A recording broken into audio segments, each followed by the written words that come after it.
सदस्य maths part 2 बहुपद और प्रश्नावली 2.2। ठीक है, इसमें देखो 2.2 के बारे में शुरुआत में कुछ बताया था। अब आगे एक्सरसाइज देखते हैं। जैसे पहला सवाल है, निम्न द्विघात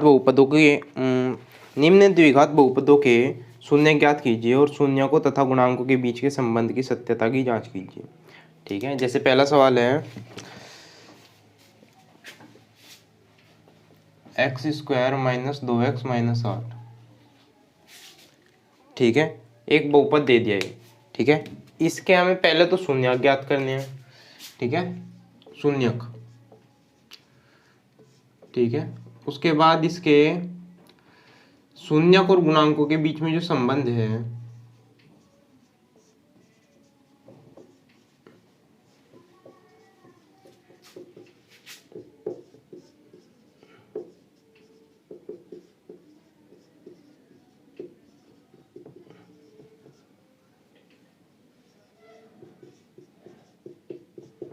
यानी कि दो चीज करनी है हमें। पहली चीज शून्य ज्ञात करनी है और जब शून्य आ जाए तो शून्यक और गुणांकों के बीच में जो संबंध है उसकी जांच करनी है।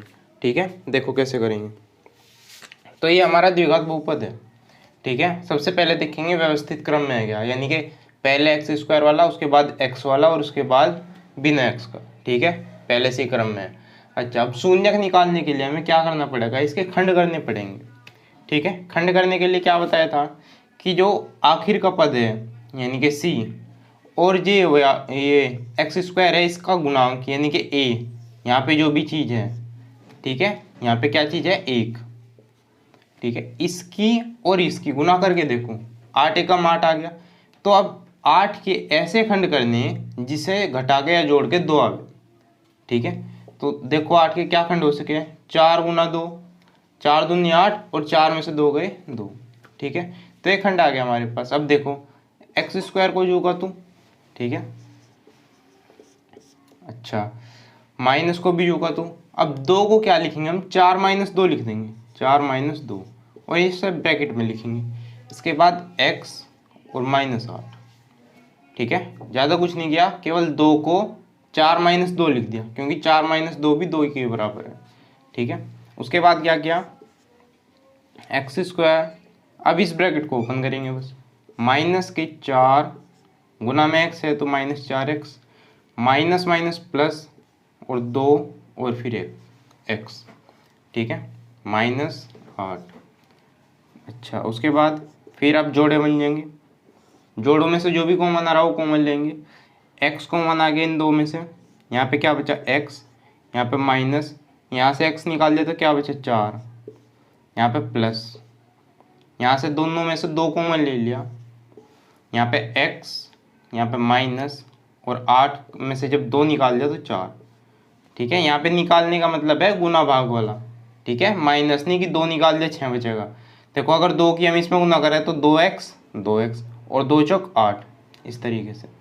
ठीक है, यदि इसमें से 2 कॉमन लेना तो ब्रैकेट के अंदर कैसे बचेगा कि 2 से इसे भाग दो x, 2 से इसे भाग दो 4, इस तरीके से ब्रैकेट के अंदर होगा। ठीक है, अच्छा, उसके बाद अब ब्रैकेट में अगर सेम चीज़ें आ गई, x - 4 और x - 4 सेम चीज़ें हैं तो इसे एक ही ब्रैकेट में एक बार लिख देंगे और फिर दूसरा ब्रैकेट लगाऊंगे इसके साथ, और उसमें जो ब्रैकेट के बाहर चीज़ें हैं x + 2। ठीक है, इस तरीके से। अच्छा, अब ये हमारे क्या आ गए, खंड आ गए। ठीक है, निकालने क्या हमें शून्यक। तो जब x - 4 x + 2, यदि ये शून्य, ये खंड हमारे 0 के बराबर है। ठीक है, यानी कि पूरी संख्या 0 के बराबर है तो हमारा अलग अलग खंड भी 0 के बराबर होगा। यानी कि x - 4 पहला खंड भी 0 के बराबर, 2 खंड आए, पहला खंड दूसरा खंड, तो पहला खंड भी 0 के बराबर और दूसरा खंड भी 0 के बराबर।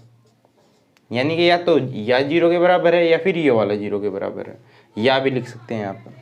ठीक है, तो यहाँ से x बराबर, ये -4 है, बराबर के इधर जाकर प्लस का 4 बन गया, तो पहला शून्य का आगा हमारे पास। और ये x बराबर, ये प्लस का 2 है, बराबर के इधर जाकर -2, ये दूसरा शून्य का आगा हमारे पास। ठीक है, 2 शून्य आ गए। तो पहला काम तो हो गया हमारा सवाल का। अब दूसरा क्या कहा कि शून्यकों और गुणांकों के बीच के संबंध की जांच हमें बतानी है इसमें, ठीक है, संबंध की जांच करनी है। तो देखो कैसे करेंगे।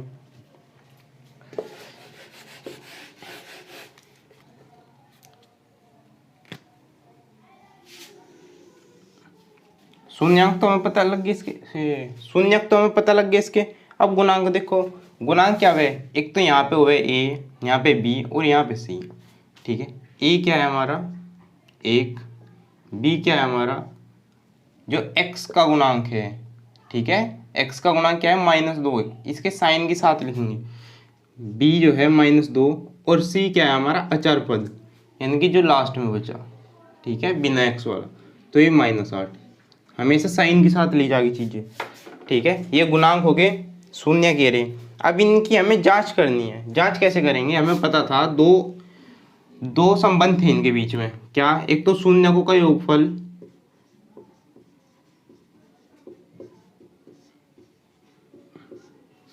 देखो यहाँ पे लिख रहा alpha plus beta, alpha beta क्या थे शून्य, बराबर था -b/a के, और अल्फा बीटा यानी कि अल्फा गुना बीटा बराबर था c/a के। ये 2 संबंध थे, ठीक है। पहली जो संबंध था अल्फा प्लस बीटा यानी कि शून्यकों का योगफल, देखो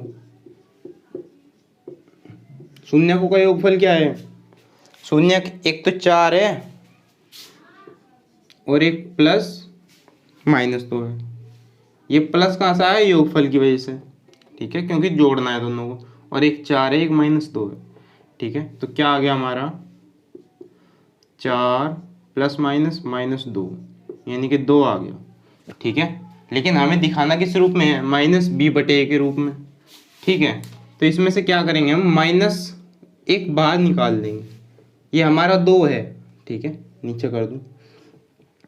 इस 2 को हमने माइनस बाहर निकाला, अगर हमने यहाँ पर माइनस तो नहीं था और माइनस हमने निकाल दिया तो एक माइनस हमें देना भी पड़ेगा, तो ये क्या बन गया, इस तरीके से बन गया। अगर हम इसे हल करें तो -+2 ही बनेगा वापस, ठीक है। अच्छा, अब -b/a बनाना, -b/a का मतलब है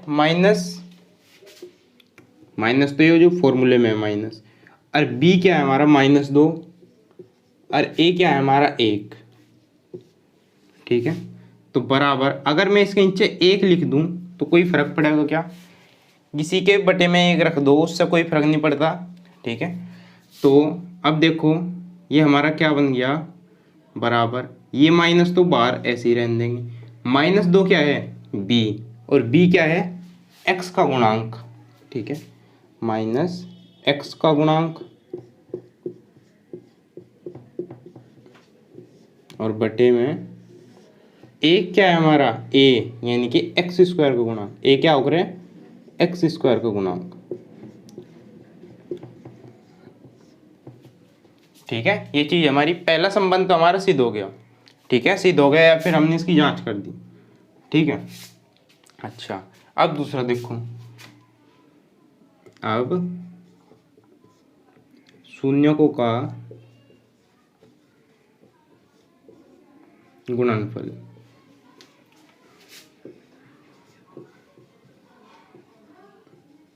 शून्यकों का गुणनफल देखो, गुणनफल का मतलब क्या है, अल्फा बीटा यानी कि इसकी गुना है इसमें, तो 4 गुना -2, ठीक है, क्या आगा -4 दूनी 8, -8 आ गया। अच्छा, अब ये किसके बराबर होना चाहिए, -8 हमारा ये c/a के बराबर होना चाहिए। c क्या है हमारा -8 और a क्या है हमारा 1, तो -8 तो ये है ही, अगर मैं इसके बटे में 1 लिख दूं तो -8 क्या है हमारा, देखो ये पूरा का पूरा इतना क्या है, ये -8 है c यानी कि अचर पद, और बटे में 1 क्या है हमारा a यानी कि x² का गुणांक, a क्या है x² का गुणांक,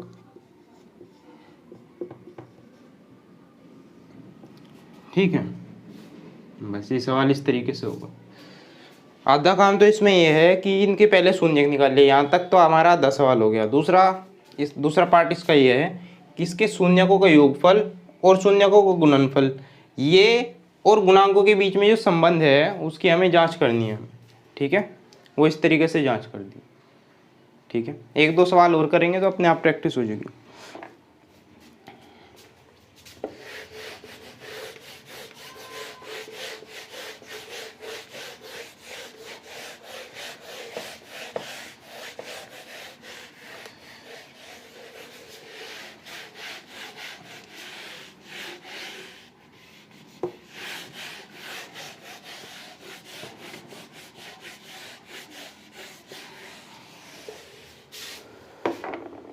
दूसरा सवाल है 4s² माइनस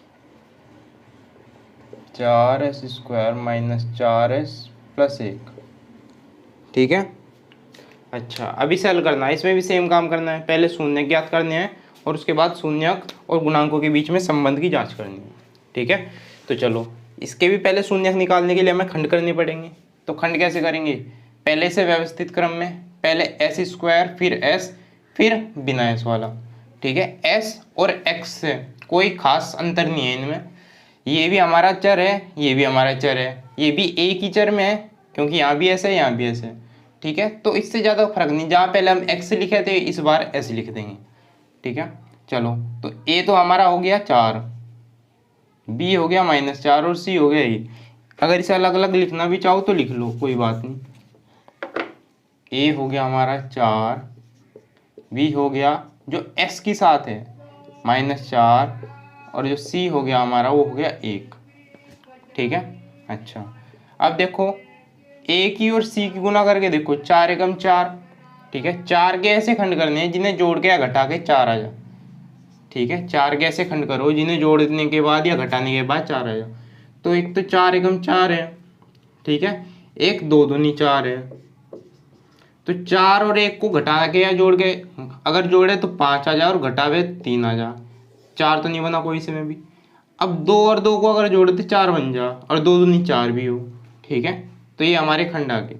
तो कैसे करेंगे हम इसे, देखो 4s² सेम ऐसे ही रखेंगे, माइनस को भी सेम रखेंगे, 4 को क्या लिख देंगे 2 + 2 लिख देंगे, s को ऐसे ही रहने दिया और +1। ठीक है, बाकी कोई चेंज नहीं करा, केवल जो s का गुणांक था ठीक है उसको बदल दिया। अच्छा बराबर 4s² माइनस, अब इस ब्रैकेट को ओपन करेंगे, -2 माइनस प्लस माइनस और s, फिर माइनस प्लस माइनस 2s और +1। जब यहाँ तक आ जाए तो एक बार एक स्टेप रिवर्स करके देखो। ठीक है, कि हमने सही किया है नहीं। जैसे -2s है -2s है तो माइनस के 4s होने चाहिए। ठीक है, जोड़ने के बाद तो माइनस के 4s है क्या, हाँ ठीक है, तो इसका मतलब हमारे खंड सही है।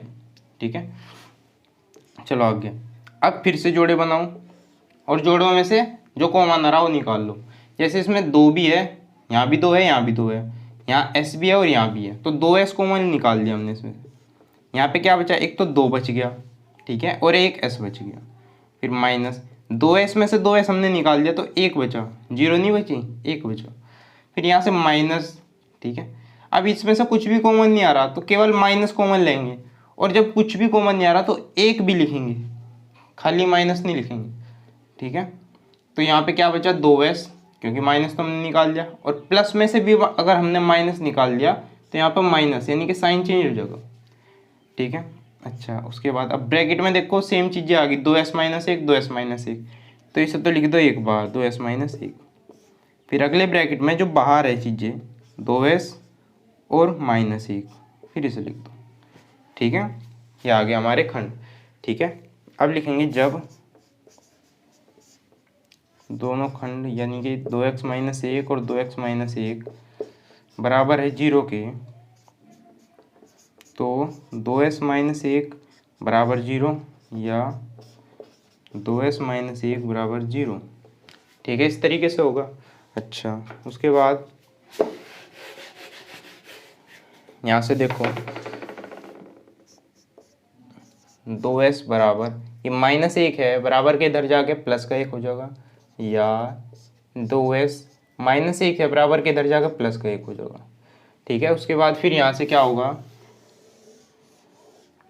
अब यहाँ पे देखो 2s बराबर 1 है, ठीक है, s बराबर, अब 2 यहाँ पे गुना में है, ठीक है, तो इधर जाके बराबर के इधर जाके कैसे हो जाएगा भाग में, तो 1 तो पहले से ही था, भाग में 2 आ गया, तो एस तो ये आ गया, या एस का दूसरा मान क्या आ गया, उसमें भी यही आ गया, 2 भाग में चला गया और 1/2। तो हमारे 2 शून्यक क्या आ गए, 1/2 1/2, यानी कि इसके दोनों शून्यक यही है। ठीक है। अच्छा, अब हम क्या करेंगे, शून्यक हमें पता लग गए, गुणांक हमने लिख ही रखे पहले से ही। ठीक है, तो क्या करेंगे सबसे पहला, अब शून्यकों का योगफल,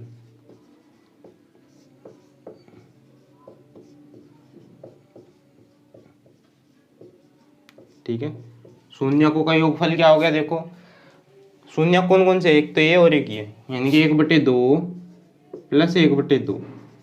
ठीक है, इनका योगफल क्या आ गया, 1 और 1 2/2, यानी कि 1 आ गया। ठीक है। अच्छा, हमें चाहिए क्या, हमें चाहिए -b/a। ठीक है, तो पहले तो इसमें से माइनस कॉमन लेना पड़ेगा हमें, माइनस कॉमन लिया तो अंदर क्या बचा, -1 बच गया। ठीक है। अच्छा, -b क्या है यहाँ पे, माइनस तो हमने निकाल ही दिया, b देखो क्या है, b है -4 और a है हमारा 4। ठीक है, तो देखो माइनस के 4/4 लेकर आना है हमें अंदर, माइनस बाहर है, ये तो रहने दो। ठीक है, तो क्या करेंगे, इसमें 4 से ऊपर कर देंगे ना 4 से नीचे, माइनस तो ऐसे ही रहने दो। ठीक है, -4 से ऊपर कर देंगे ना 4 से नीचे, क्योंकि इसे भाग देने पे देखेंगे तो -1 ही है अभी, तो कोई खास फर्क नहीं पड़ा इस पर।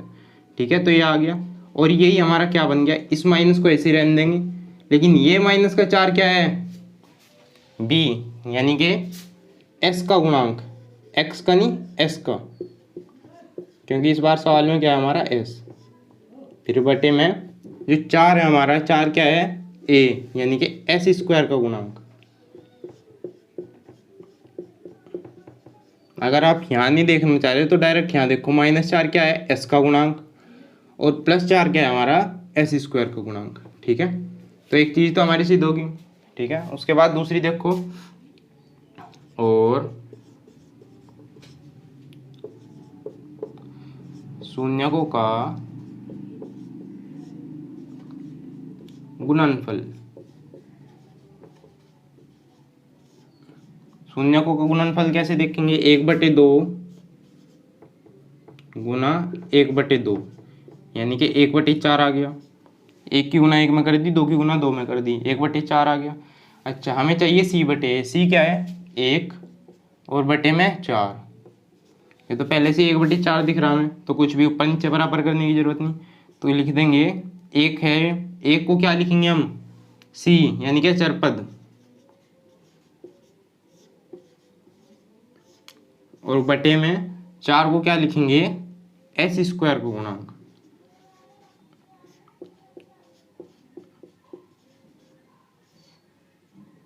ठीक है, तो ये हो गया हमारा। ठीक है, और जब भी हमें कोई चीज सिद्ध करनी हो तो सिद्ध होने के बाद में लिख दो इति सिद्धम, यानी कि सिद्ध हो गया, सिद्धम।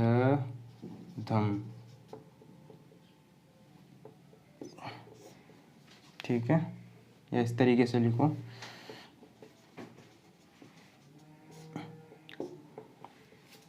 ठीक है।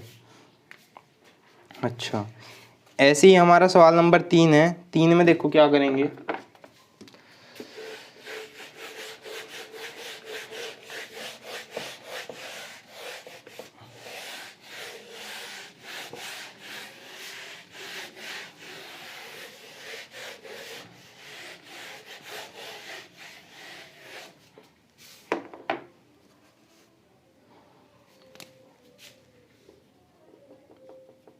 (6x² -3 -7x). ठीक है, तो सबसे पहले क्या करेंगे, इसे व्यवस्थित क्रम में लिखेंगे। व्यवस्थित क्रम मतलब 6x² वाला पहले, x² वाला, फिर x वाला कौन है 7x, तो इसके साइन के साथ उठाऊंगे जो इसका साइन है, यानी कि इससे पहले जो साइन है -7x, और फिर इसे बाद में, तो व्यवस्थित क्रम हो गया। ठीक है, अब इसके खंड करने के बाद फिर इसके शून्यक निकाल देंगे, शून्यक आ जाएंगे, a यहाँ से 6 आ गया, b हमारा -7 आ गया, और c आ गया -3, ये तो आ गया हमारे गुणांक। ठीक है, फिर यहाँ से शून्यक आ जाएंगे और फिर इसके संबंध की जांच ज्ञात कर देंगे। ठीक है, शून्यांकों की और गुणांकों की। ठीक है, अच्छा उसके बाद सवाल नंबर 4 देखो। ठीक है, 4 थोड़ा सा अलग है इससे, तीसरा तो खुद करते हैं।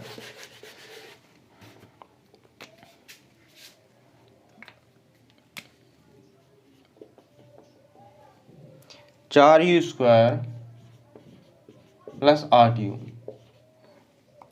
ठीक है, देखो ये सवाल भी बहुत ही आसान है। अब इसमें पहले तो इसे व्यवस्थित क्रम में देख लूँ। पहले यू स्क्वायर वाला, क्योंकि इसमें चर क्या है इस बार यू, तो यू स्क्वायर वाला, फिर यू वाला, फिर बिना यू वाला, तो वो तो दिख ही नहीं रहा है इसमें। अच्छा, तो ए क्या होगा हमारा इसमें 4, बी क्या होगा हमारा इसमें 8, बी क्या होगा जो यू का गुणांक है यानी कि जिसकी एक पावर है, और सी क्या है हमारा जो दिख ही नहीं रहा वो है हमारा 0। ठीक है, सी क्या है हमारा 0। अच्छा, तो ए बी सी यानी कि गुणांक तो हमारे आगे। अब इसके खंड करेंगे। जब भी हमारा सी 0 हो तब तो बहुत आसान होगा। देखो जैसे 4u स्क्वायर प्लस 8u है, तो इसमें से दोनों में से जो भी कॉमन आ रहा वही कॉमन ले लो। जैसे 4 यहाँ भी है, यहाँ भी है, 4 दूनी 8, 4 है मतलब, u यहाँ भी है, यहाँ भी है, तो 4u दोनों में से कॉमन लिया, यहाँ से 4 निकाला तो कुछ नहीं बचा, यहाँ से u निकाला तो u बच गया। ठीक है, फिर प्लस यहाँ से 4 निकाला तो 4 दूनी 8, 2 बच गया, और u निकाला तो बस। तो ये देखो ये दो खंड आ गए, 1 2, यानी कि इसकी गुना इसमें करने पे ये आ जाएगा, तो यही खंड हो गया हमारी। इतना सही होगा, इतना। ठीक है, तो पहला खंड, या फिर ऐसे लिखेंगे जैसे बाकी सवालों में करा, अब या फिर जब 4u गुना u प्लस 2 बराबर 0 था तो 4u, ये हमारा पहला खंड है, और u प्लस 2 ये हमारा दूसरा खंड है। ठीक है, अब यहाँ पे 4 हमारा गुना में भाग में चला जाएगा। अब 0 की भाग में कुछ भी हो, 0/4 हो जाएगा, तो वो 0 के बराबर हो गए, तो u क्या आ गया हमारा 0। पहला हमारा शून्य क्या आ गया 0। ठीक है, अच्छा, या u बराबर 2 को जब इधर ले जाएंगे तो माइनस का 2 हो जाएगा, क्योंकि यहाँ पे प्लस का 2 है, तो ये हमारा दूसरा शून्य का होगा। u बराबर 0, u बराबर -2, पहला शून्य का और दूसरा शून्य का, तो शून्य का आ गया हमारे पास। अच्छा, गुणांक हमें पता ही है। अच्छा, तो अब क्या करेंगे, फिर से वही शून्यकों का योगफल ज्ञात करेंगे। चलो, योगफल क्या है, देखो दोनों का जोड़, यानी कि 0 प्लस -2, तो 0 प्लस -2 यानी कि -2। ठीक है, माइनस तो हमें चाहिए ही बाहर, माइनस बी बटे है ना, तो माइनस तो हमें चाहिए। अब बचा अंदर क्या 2। अब 2 को देखो हम कैसे लिखेंगे। ठीक है, हमें लिखना है b/a। ठीक है, ये क्या हमारा 2 है देखो।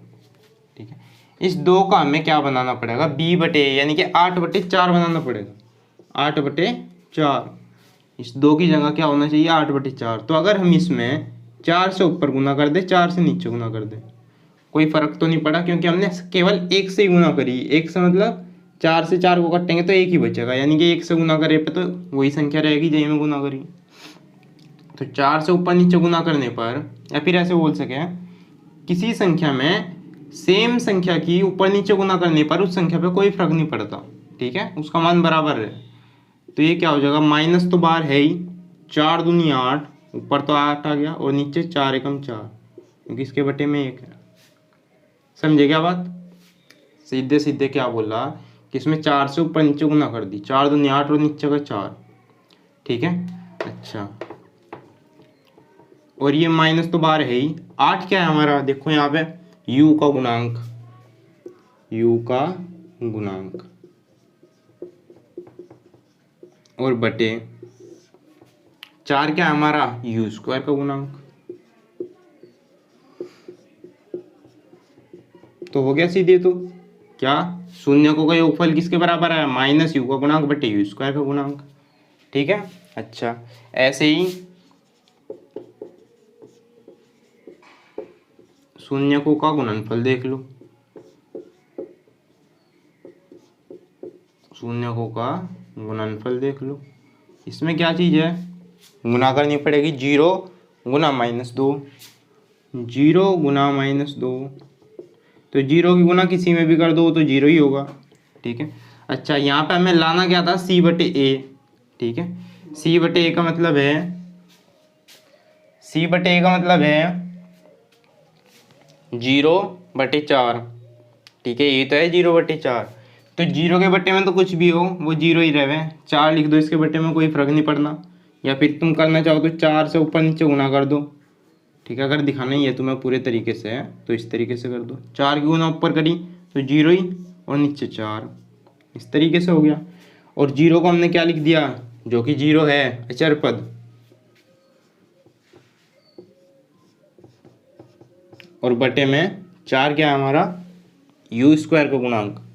ठीक है, u² का गुणांक। तो ये सवाल भी हो गया। ठीक है, इसमें अलग केवल एक ही चीज़ थी, क्या, खंड करना, बाकी सारी चीज़ें सेम थी इस सवाल में।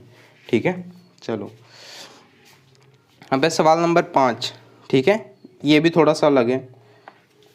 ठीक है, इसमें भी खंड करना अलग होगा, बस बाकी सारी चीज़ें सेम होगी इसमें भी।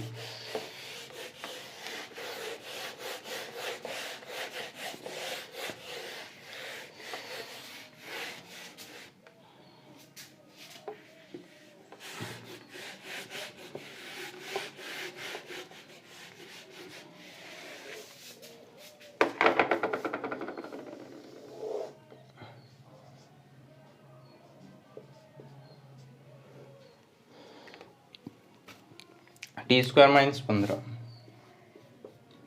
t² - 15।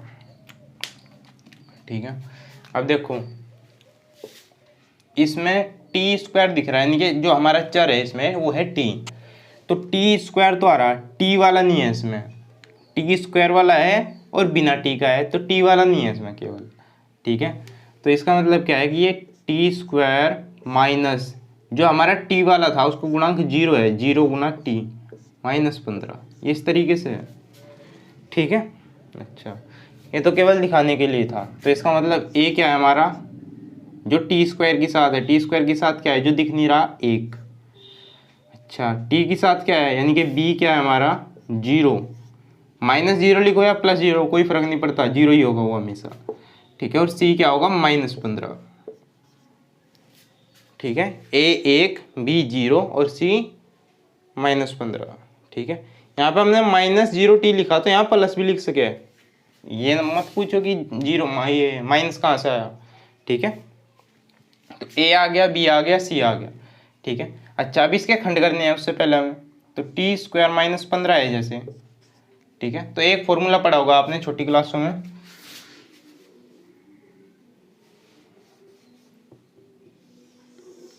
Square difference formula. ठीक है, यानी कि a² - b² को क्या लिखते हैं हम, a - b और a + b।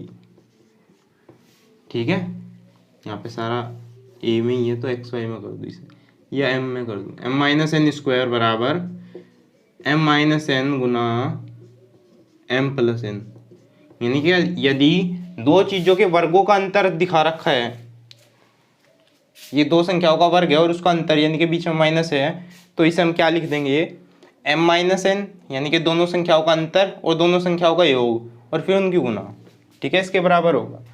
तो इन जितने भी ये सवाल होगी जिसमें केवल a और c वाला होगा, यानी कि b वाला 0 होगा, तो उसमें हम यही फॉर्मूला यूज करेंगे और इसी से खंड करेंगे। तो कैसे लिखेंगे, t² माइनस, अब 15 किसका स्क्वायर है, इसे पूर्ण वर्ग तो है नहीं किसी का, तो √15 का वर्ग लिख देंगे इसे, √15 का वर्ग, क्योंकि रूट से वर्ग कट जाएगा और केवल 15 बचेगा जो कि ऊपर है। ठीक है, जब भी ऐसे सवाल हो गए जैसे और करके दिखाऊंगा, अभी पहले यही देख लो। ठीक है, तो अब देखो हमारे पास t का वर्ग और √15 का वर्ग, अगर वर्ग हटा के बात करें तो इसके खंड क्या आ जाएंगे, t - √15, एक बार माइनस कर देंगे और एक बार प्लस कर देंगे, t + √15। एक तो t का वर्ग है यहाँ पे, एक √15 का वर्ग है, तो इन वर्गों को छिपाओ तो t - √15 और t + √15, दो खंड आ गए हमारे पास। अच्छा, और जब इनको 0 के बराबर रखेंगे, जब t - √15 बराबर 0 और t प्लस √15 बराबर 0। तो देखो यहाँ से t तो क्या आ गया, यहाँ से माइनस के √15 उधर जाके प्लस के √15, तो t तो आ गया हमारा √15 प्लस के। और यहाँ पे t देखो ये प्लस के √15 इस तरफ, उधर जाकर माइनस के √15, माइनस के √15। तो ये दो खंड आ गए हमारे पास। खंड तो यहीं आ गए थे, ये शून्य का आ गए। t बराबर प्लस के √15 और t बराबर माइनस के √15। ठीक है, बहुत आसान। अच्छा, उसके बाद आगे चलो। अब शून्य का कोई योगफल है, ठीक है। योगफल में देखो बराबर, एक तो हमारे पास √15 है और दूसरा खंड हमारा क्या है, माइनस के √15। दोनों को जोड़ देंगे तो √15 और प्लस माइनस माइनस √15। √15 में से √15 ही घटा दिया, कितना बचा, 0। ठीक है। अच्छा, अब इसमें से हमें क्या दिखाना है, माइनस b बटे a दिखाना है। ठीक है, तो इसमें से पहले तो माइनस को मान लो, माइनस को मान लिया, अंदर क्या बचा, देखो 0 में से माइनस कॉमन लोगे तो अंदर माइनस दिखाने की जरूरत नहीं है। ठीक है, और दिखाना चाहो तो दिखा लो, कोई फर्क नहीं पड़ता उससे। तो अंदर क्या होना चाहिए, b बटे a होना चाहिए, यानी कि 0 बटे 1। यदि मैं इसे 0 बटे 1 डायरेक्ट लिख दूँ, ठीक है, तो क्या इसका मान और इसका मान बराबर है, ये देखो 0 बटे 1 का मतलब क्या है, 0, क्योंकि 0 के बटे में कुछ भी हो वो 0 ही है। और 0 को पे माइनस का साइन लगा रहे तो उसका मतलब भी क्या है, 0। तो यो लाइन और यो लाइन बराबर है। ठीक है, जब भी बराबर के साइन लगा रहे तो हर चीज आपस में बराबर होनी चाहिए। ठीक है। अच्छा, अब ये बन गया, तो ये माइनस तो है ही बाहर, क्योंकि ये तो हमें दिखाना ही है। अब 0 को हम क्या लिख सके, जो हमारा b है। ठीक है, और b को क्या बोल रहे हैं हम, t का गुणांक। यहाँ पे बोल लेंगे हम t का, वहाँ पे x का बोल रहे थे, यहाँ पे t का बोल लेंगे, क्योंकि ये जो हमारा बहुपद है t में। तो 0 तो होगा हमारे t का गुणांक, और बटे में देखो एक जो है हमारा, एक है हमारा a, यानी कि t² का गुणांक। जो वहाँ पे x² का हुआ था, यहाँ पे t² का हुआ, t² का गुणांक। ठीक है, ये हो गया इतना। अच्छा, अब शून्यकों का गुणनफल देखो, ये तो हमारा योगफल तो आ गया माइनस t का गुणांक बटे t² का गुणांक। अब शून्यकों का योगफल गुणनफल देखो, गुणनफल में √15 की, यानी कि दोनों रूट की हम गुना कर देंगे, गुना माइनस के √15। अब माइनस प्लस तो माइनस आ गया, माइनस प्लस माइनस, और √15 की √15 में करेंगे तो केवल 15 आ जाएगा। ठीक है, देखो जब हम √a की गुना √a में करते हैं तो केवल a आ जाता है। रूट कैसे होता है, रूट के अंदर देखो, जब रूट की संख्या की गुना रूट की संख्या में कर रहे हैं तो रूट के अंदर गुना होती है, यानी कि a गुना a² बन जाता। ठीक है, और इस रूट से स्क्वायर हट जाता तो क्या बचता, a। तो हमने डायरेक्ट a लिख लिया। ठीक है, यानी कि रूट के अंदर दो सेम चीज़ों की गुना हुए हैं तो केवल वो संख्या आ जा बिना रूट के। ठीक है, इसी का इस्तेमाल हमने डायरेक्ट किया, √15 की √15 में करी 15 आ गई, और माइनस प्लस माइनस था। ठीक है, ध्यान दीजिए ये माइनस रूट के अंदर नहीं है, बाहर है। ठीक है, अच्छा ये आ गया माइनस के 15। अच्छा, हमें दिखाना क्या है, हमें दिखाना है इस बार c बटे c क्या है हमारा माइनस के 15, और ये क्या है 1। तो अगर मैं इसके बटे में 1 लिख दूँ, कोई फर्क पड़ा, माइनस के 15 था, अभी माइनस के 15 ही है। ठीक है, तो माइनस के 15 क्या है हमारा, c, माइनस के 15 क्या है, c, यानी क्या चरपद।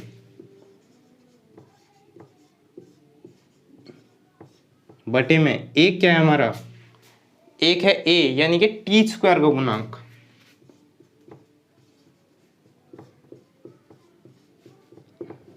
ठीक है, ये इस तरीके से हो गया।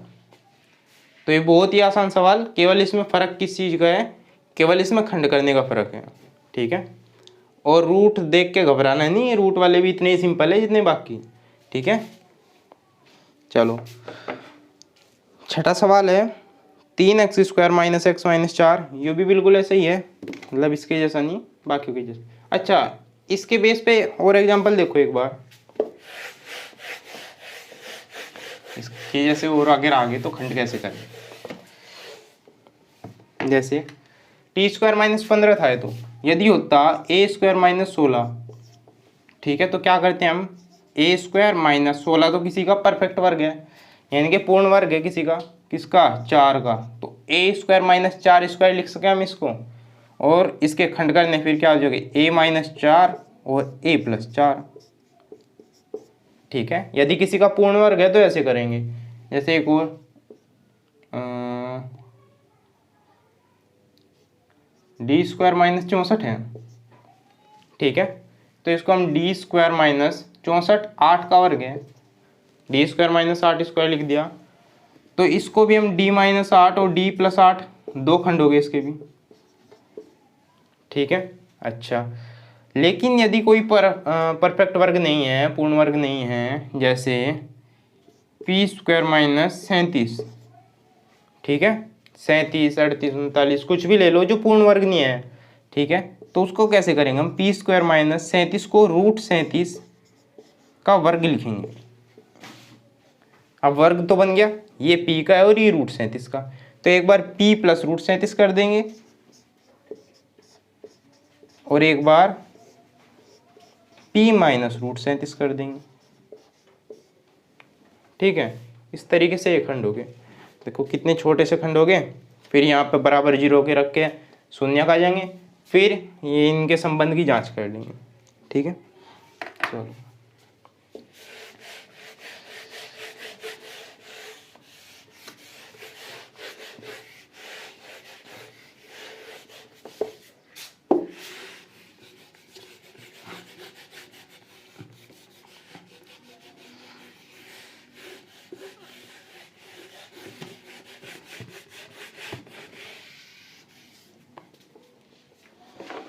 छठा और देखो, 3x square minus x minus 4, 3x square minus x minus 4, ठीक है, ये सवाल है हमारे पास। तो ये बिल्कुल पहले और दूसरे सवाल की तरह बहुत ही आसान सवाल हो गया, ठीक है। क्या करेंगे इसमें, देखो ए देख लो पहले, तो इसे व्यवस्थित क्रम में देख लो, व्यवस्थित क्रम में है क्या, ठीक है, एक्स स्क्वायर वाला फिर एक्स वाला फिर बिना एक्स का, ठीक है। अच्छा, तो ए क्या होगा हमारे पास 3 जो एक्स स्क्वायर के साथ है, बी क्या होगा जो एक्स का गुणांक है यानी कि -1, केवल माइनस नहीं, माइनस के साथ जो भी है 1, और सी क्या है हमारा -4, ठीक है। अच्छा, उसके बाद देखो ये गुणांक लिखने में भी बड़े ध्यान देने की ज़रूरत है। कभी यहाँ पे b बराबर -0 लिख दो कि माइनस दिख रहा और कुछ दिख नहीं रहा तो 0 है, ठीक है। अच्छा, जहाँ पे पूरी चीज़ ही ना हो, x भी ना हो, तो वहाँ पे तो होगा 0, लेकिन जहाँ पे x है तो वहाँ पे 1 होगा, ठीक है। अच्छा, ABC आ गया। अब इसके खंड करेंगे हम, 3x square minus x minus 4, जो 1 था यहाँ पे, 1 कैसे खंड करने हमें, जो 4 तिया 12 मतलब गुना करके 12 आवे, लेकिन घटाने के बाद या जोड़ने के बाद 1 आवे, तो 4 3 साफ साफ दिख रही, 4 तिया 12, 4 तिया 12 और 4 माइनस 3 बराबर 1, ठीक है। तो यहाँ पे हमने 4 माइनस 3 लिख दिया, ठीक है। अच्छा, उसके बाद ये 3x स्क्वायर हो गया -4 गुना x और minus minus plus 3x minus 4, ठीक है। अच्छा, ये हो गया। अब इन दो में से जो भी कॉमन आ रहा, देखो क्या कॉमन आ रहा, x कॉमन आ रहा खाली, तो यहाँ पे क्या बचा 3x, 2x थे 1x बच गया, माइनस और 4 बच गया, प्लस यहाँ से कुछ भी कॉमन नहीं आ रहा तो प्लस का 1 कॉमन लिखेंगे, ठीक है, और 3x प्लस नहीं -4। अब ब्रैकेट में 3x minus 4, 3x minus 4 same चीज़ आ गई, तो इसे एक ही ब्रैकेट में रख दिया, कॉमन कर दिया इस ब्रैकेट को, और अगले ब्रैकेट में जो ब्रैकेट के बाहर चीज़ें थी x और +1, ठीक है, इस तरीके से लिख दिया। अब इन दोनों को 0 के बराबर जब रखेंगे, जब 3x माइनस 4 बराबर 0 या x प्लस 1 बराबर 0 होगा, तो यहाँ से तो 3x बराबर ये माइनस का 4 बराबर के उधर जाकर प्लस का 4 हो गया, या x बराबर ये प्लस का 1 उधर जाकर माइनस का 1 हो गया, तो यहाँ से तो पूरा मान आ गया किसका, x का, -1। अच्छा यहाँ से ये 3 यहाँ पे गुना में है तो इधर भाग में चला जाएगा, x बराबर 4 के भाग में जाने पे 4/3 बन गया। ठीक है, x बराबर 4/3, x बराबर 1, -1। ये 2 शून्य का आ गया हमारे पास। ठीक है, इन्हें भी करके देखो। शून्यकों का योगफल क्या होगा, 4/3 प्लस -1 बराबर 4/3 प्लस -1। ठीक है, अब इन्हें घटाने के लिए क्या करेंगे, 3 एकम 3। ठीक है, देखो 3 की गुना इसमें कर दी, 3 एकम 3, तो 4 में से 3 गए और बटे में क्या, 3। समझिएगा इस चीज़ को, देखो 4 माइनस किया यहाँ पे, 3 एकम 3 लिख दिया और बटे में 3। ठीक है, यानी कि क्या आ गया हमारे पास, 1/3 आ गया। ठीक है, क्या आ गया, 1/3। 4 में से 3 गए 1 और बटे में क्या, 3। अच्छा, अब यहाँ पर माइनस भी होना चाहिए क्योंकि दोनों का योग क्या हुआ है, माइनस आना चाहिए उसमें फॉर्मूले में। तो माइनस अगर मैं इसमें से निकाल दूँ, ठीक है, तो अंदर क्या बचेगा, माइनस ही बचेगा अंदर भी। जब माइनस निकाल दिया, था नहीं यहाँ पे माइनस लेकिन मैंने फिर भी लिख दिया, तो एक और माइनस लिखना पड़ेगा, तभी तो माइनस माइनस प्लस हो गई, ये और ये बराबर होगा। ठीक है, अच्छा अब ये माइनस जो था इसको तो ऐसे ही रहने दिया बाहर वाले को, लेकिन ये -1 क्या बन गया हमारा, b बन गया, यानी कि x का गुणांक बन गया। -1 क्या बन गया, x का गुणांक।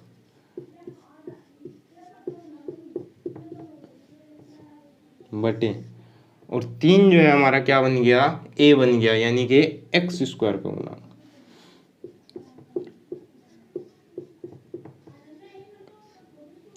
ठीक है, अब देखो शून्यकों का गुणनफल, पहली चीज तो हो गई हमारी गुणनफल। देखो गुणनफल, पहला शून्यक है 4/3 गुना -1, दूसरा शून्यक है -1, तो गुना कर दी तो -4, इसकी गुना इसमें होगी और बटे में 3। ठीक है, बराबर। अब 4 देखो, c क्या है हमारा, -4 ही है, -4 को हम c लिखें तो c का मतलब क्या है, अचर पद। और 3 जो है, 3 क्या है हमारा, a, यानी कि x² का गुणांक।